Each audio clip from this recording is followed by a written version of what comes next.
Ozzy Osbourne is a name that needs no introduction. With a turbulent childhood and a penchant for trouble, he found solace in music and started his career as a lead vocalist for the progenitors of heavy metal, Black Sabbath. He's known for his wild stage antics and his distinctive voice. But behind the iconic stage persona lies a complex and often troubled personal life. Ozzy's road to being one of the most celebrated rock icons in the whole world was not without any struggles, and too many times he's come close to going off the rails on a crazy train. This is the real Ozzy Osbourne, the man, the myth, the legend. A troubled child. It's not easy to find any opportunity for yourself when you're in the middle of a country just recovering from the effects of war. This was the case for John Michael Osbourne, or, as we all know him now, Ozzy Osbourne. Ozzy lived with his loving family in a modest two-bedroom home in Birmingham, England. He dealt with dyslexia, which gave him a hard time at school, with other students bullying him. This led to Ozzy attempting to take his own life as a teenager. But through all of these issues, he found some solace in music. At age 14, Ozzy heard the Beatles for the first time and fell in love instantly. Eventually, he decided to leave school at age 15. Jumping from one job to another until he could find one that he felt was the thing for him. He tried to be a plumber, a factory worker, and even a tool maker until he found himself working the longest in a slaughterhouse. Ozzy thought that working in the slaughterhouse was what he was meant to do because it was the only job he could hold down. However, he had to leave that job because of an altercation with a coworker that ended up with him being in jail even before he was 18 years old. Upon being released, he didn't want to work anymore. He felt there was nothing for him, so he tried to steal from stores just to scrape money together to drink. Life was too depressing for Ozzy, but music was always there to lift him up. Because he loved the Beatles so much, he dreamed of becoming a musician as big as them. The start. Inspired, Ozzy put up signs in his local music shop that showed "Ozzy needs a gig," stating that he was an inexperienced lead singer with his own PA system, even though these things weren't true. Luckily for him, his dad supported him and bought him his own PA system. A few weeks later, bassist Geezer Butler knocked on Ozzy's door and recruited him to be a part of his band, Rare Breed. The band played 2 shows but eventually broke up. As fate would have it, 2 men knocked on Ozzy's door again a few months later. Guitarist Tony Iommi and drummer Bill Ward were looking for a new vocalist for their band. They asked Ozzy to join, and after a few hours and a lot of beers, the 3 decided to pursue the project. They also asked Geezer Butler to join them, and together, the 4 of them formed a band called Earth. Black Sabbath. After being mistaken for a different band, the 4 of them decided to change their name to Black Sabbath from the horror anthology movie of the same name. Although the band knew that they wanted to create music that showed occult and horror-inspired themes, they initially tried to be a blues band. They ended up playing a heavy blues style of music with down-tuned guitars and gloomy sounds and lyrics. Inspired by people's love of horror flicks and Geezer's personal paranormal experience, Ozzy and Geezer wrote the lyrics to a song called Black Sabbath. This became the opening track of their debut self-titled album and the song that would give Ozzy his nickname, the Prince of Darkness. Released on February 13, 1970, the album Black Sabbath reached number 8 on the UK albums charts. This album is credited as the birth of heavy metal. Only a few months after the release of their first album, Black Sabbath went back into the studio to record their second album, Paranoid, which would become the album that catapulted them into massive success. The album's title track was released as a single in September of 1970 and became Black Sabbath's only top 10 hit. The album debuted at number 1 on the UK charts. It's now hailed as one of the most influential heavy metal albums of all time. Black Sabbath continued to release critically acclaimed albums in the coming years, including Masters of Reality, Volume 4, and Sabbath Bloody Sabbath. In 1978, Ozzy left the band for 3 months to pursue a solo career. He worked on his album called Blizzard of Oz. However, after much encouragement from his bandmates, he returned to Black Sabbath. Upon Ozzy's return, the band returned to the studio to record their next album, Never Say Die. But things turned out differently than the previous albums. Despite trying to record every single day, it took the band a long time to finish the album. They were all on hard drugs to make anything sound good. Because of the band's struggle to put out the album, critics said that they had become tired and uninspired.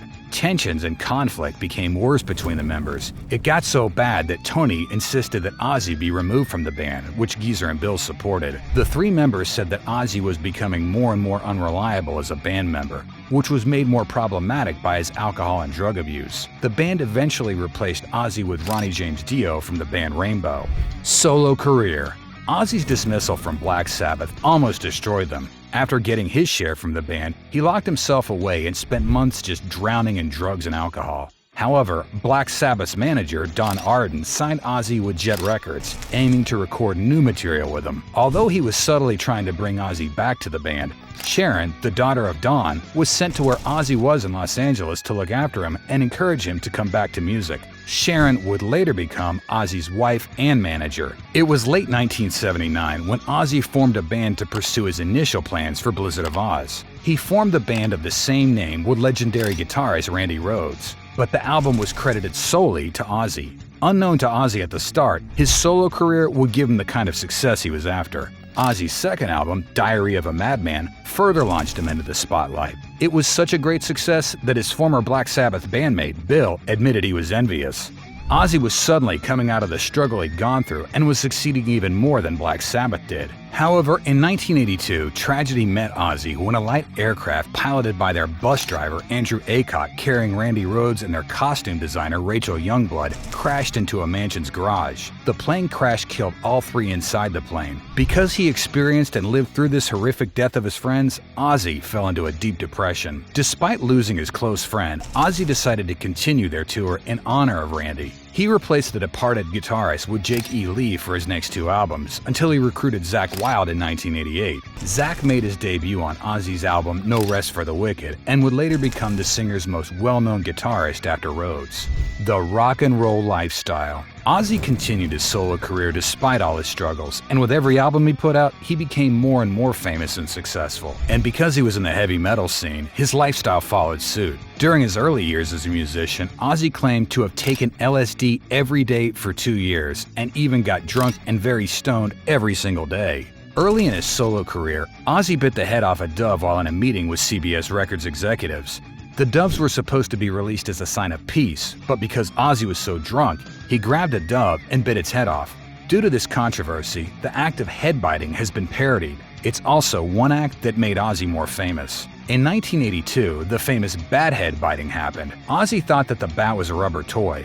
However, the teenager who threw it onto the stage said it was a real bat. According to Ozzy, the bat was alive and even bit him, prompting him to be treated for rabies. Up to this day, the incident's still well known and something many people talk about. Throughout the 80s, Ozzy continued on this rock and roll lifestyle where he used drugs to the point of abuse and was blackout drunk almost every night. But despite all these issues, Ozzy continued to rake in fans and success. Even at a time when other bands similar to him were starting to become yesterday's news, Ozzy still had a place in the spotlight. Road to sobriety. Ozzy continued to make records that received commercial success, but in the 90s, he focused more on his family and his road to sobriety. Ozzy further cemented his legacy through Ozzfest, an annual music festival tour that he founded with his wife Sharon. The Ozzfest was held annually and featured bands from different varieties of rock and metal genres. Ozzfest was the main event of Ozzy's career for a long time, but because he was focused on being sober and managed to do so for years at a time, he had a break and returned to the scene after 6 years. The singer took his road to sobriety seriously when he finally realized how much his drug and alcohol abuse affected his family life. In an interview, he admitted that he was surprised he managed to live 40 years with his reckless lifestyle. In 2002, Ozzy and his family became reality stars in their show The Osbournes. It became a success and was cited as the most viewed series on MTV during its first season. The show also won a 2002 Primetime Emmy Award for Outstanding Reality Show. The show allowed the public to see a different side of Ozzy, the one that was a family man. Still going on. In November 2011, Ozzy, Tommy, Geezer, and Bill announced that they were reuniting as Black Sabbath to record a new album.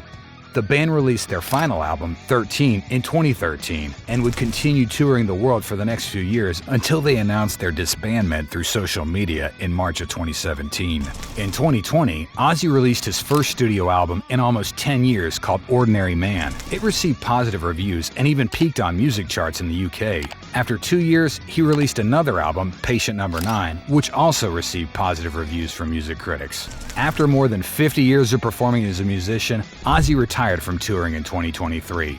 Despite this announcement, Ozzy remains an icon that generations can recognize and will forever be celebrated as the Madman. In his own words, "I'm a lunatic by nature, and lunatics don't need training. They just are."